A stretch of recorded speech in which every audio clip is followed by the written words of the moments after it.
She was being sold because of her scars.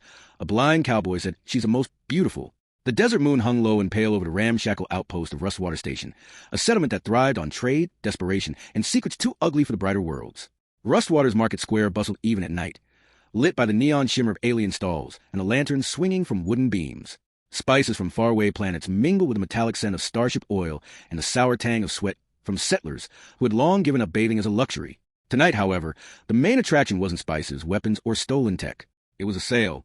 The auction block was at the center of the crowd, a wooden platform reinforced with sheets of scrap metal. A man with a voice like a sand grinder barked out numbers and insults, entertaining the buyers as much as selling to them. Behind him, in the shadows, stood a woman, chained, scarred, and silent. Her name was Alara. Her skin bore the jagged memories of fire. Stripes of burned tissue crawled up her arms, across her neck, and framed one side of her face. Her left eye had been spared, sharp and glinting green, but her right was clouded, pale, a remnant of the explosion that had nearly ended her life 3 years ago. To the settlers, scars meant damage. To them, she was no longer beautiful, no longer whole. And in a world where everything was currency, Alara was now merchandise. The auctioneer shoved her forward into the light. Here she is, folks. Strong back, can cook, clean, fix small engines. Don't let the face fool you. Might not be much to look at, but she works hard. Who'll start the bidding? A ripple of laughter went through the crowd. Alara clenched her jaw. She had survived the crash of the Stellar Dawn, survived fire, hunger, and slavery on 2 different colonies. But every time she stood in chains, being measured like livestock, the old despair tried to claw his way back. And then he walked in. The man was tall, broad-shouldered, wearing a duster coat bleached by sand and time. His boots rang heavy on the planks as he approached the crowd. A wide-brimmed hat shadowed his face, and a long, old-fashioned revolver rested on his hip, worn smooth from years of handling. But what made the crowd shift uneasily wasn't the gun. It was his eyes. They were clouded, pale like moonstone. He was blind. He leaned on a cane made of alloy and bone, tapping the ground ahead of him as he moved closer to the platform. The auctioneer sneered. Well, look who it is. The blind cowboy. You here to buy, or just to remind us how pitiful the desert can be. A few in the crowd chuckled cruelly. The cowboy tilted his head, unfazed. Name's Jace Callahan, and I came for her. Alara blinked. She had never seen him before. The auctioneer barked a laugh. Her? Didn't think you had much use for looks. Cowboy. Don't you want someone fresh, unspoiled? This one's more scars than skin. Jace stepped closer.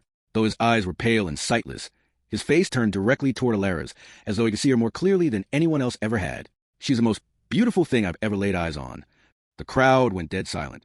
Alara's breath caught. No one had called her beautiful since before the fire. Not once. Not even as pity. The auctioneer scowled. You're mad, cowboy. You can't even see her.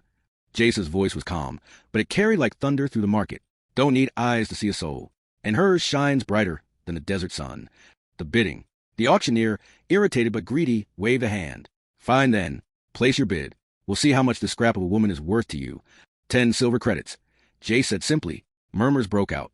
That was already high for a scarred servant. But before the auctioneer could slam the deal, another voice cut through the night. 20. Alara turned sharply. A tall, thin man in black trader's robes had raised his hand. His eyes gleamed like a predator's. The auctioneer grinned. Now we're talking. Jace's jaw tightened. 30. 50. The trader snapped, impatient. The crowd leaned in, excitement building. Jace tilted his head slightly. His fingers brushed the butt of his revolver, though he didn't draw it. His voice was steady as iron. 100. The crowd gasped. That was more than most earned in a season. The trader scowled, hesitated, then spat on the ground. Not worth it. He disappeared back into the mass of onlookers. The auctioneer, still stunned, stammered, S sold to the blind cowboy for 100 silver credits.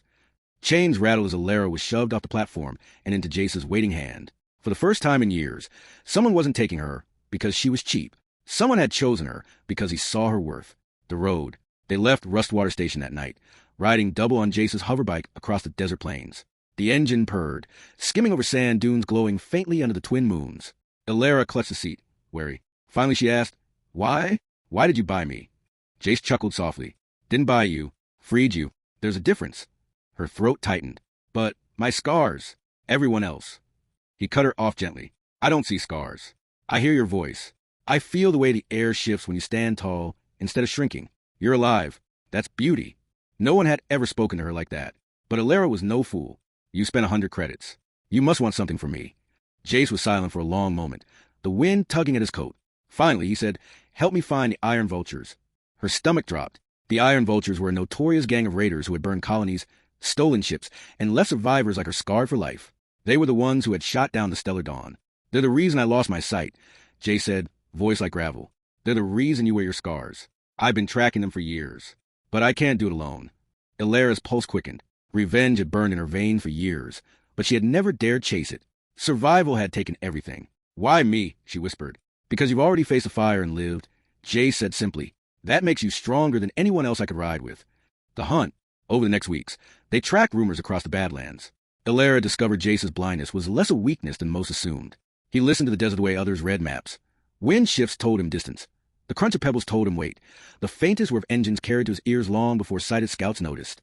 Ilara became his eyes when needed, guiding his aim or describing terrain. But often, she felt he guided her more, showing her how to ride with confidence, how to fight with precision, and how not to let the weight of scars bend her spirit. And slowly, she realized he wasn't healing her. He was reminding her she'd been whole all along. Their bond deepened. Nights by the campfire stretched long with laughter and stories. And though he could not see her face, when Jace reached for her hand across the flames, Ilara felt more seen than she ever had before. The vultures' lair. Finally, they found them. The iron vultures had holed up in the wreckage of an old terraforming station. Rusted towers loomed against the desert sky, lit with stolen generators. Guards patrolled the perimeter, weapons gleaming. Ilara's stomach twisted. The scars on her arms burned like fire as memories surged back. The screams, the flames, the smell of burning metal. Jace's hand found hers. You're not that girl anymore. You're stronger now. Stronger than them. Together, they launched their attack. The battle was chaos. Ilara, armed with a plasma rifle, picked off guards while Jace strode fearlessly through gunfire, his revolver never missing its mark. He moved like he felt the bullets in the air, ducking and striking with uncanny precision. When they reached the leader's chamber, Ilara froze. It was the same man who had burned her alive years ago. His sneer hadn't changed. Well, thought I'd finish you back then. Rage flared. Her hands shook. She raised a rifle, then faltered. Jace stepped forward. His sightless eyes stared straight ahead. No, Ilara, this is your choice. Your justice. Her heart thundered. She looked at the man who had ruined her, branded her, sold her future for ash. And then she pulled the trigger. The leader of the Iron Vultures fell, his reign of terror ending in a single burst of plasma fire. Ilara dropped the rifle, tears burning her eyes. Not of sorrow, but of release. The ending. Dawn rose over the desert as they walked away from the ruins of the Vulture's lair. Smoke curled into the sky, carrying with it years of pain and vengeance. Ilara looked at Jace. It's over. I never thought I'd be free of it. He smiled faintly. You were free the moment you chose to fight back. She reached up, touching the scarred side of her face. For the first time, she didn't wish it away. The scars weren't chains anymore. They were proof that she had endured. Do you still think I'm beautiful? She asked softly. Jace turned his head toward her, blind eyes unflinching. More than ever. The desert wind swept between them, carrying silence, carrying promise. Together, they mounted the hoverbike, riding into the horizon. Not as prisoner and savior, not as scarred and blind, but as equals, partners, and something more. For the first time since the fire, Ilara felt not just alive. She felt seen. And in the heart of the wasteland, that was the most beautiful thing of all.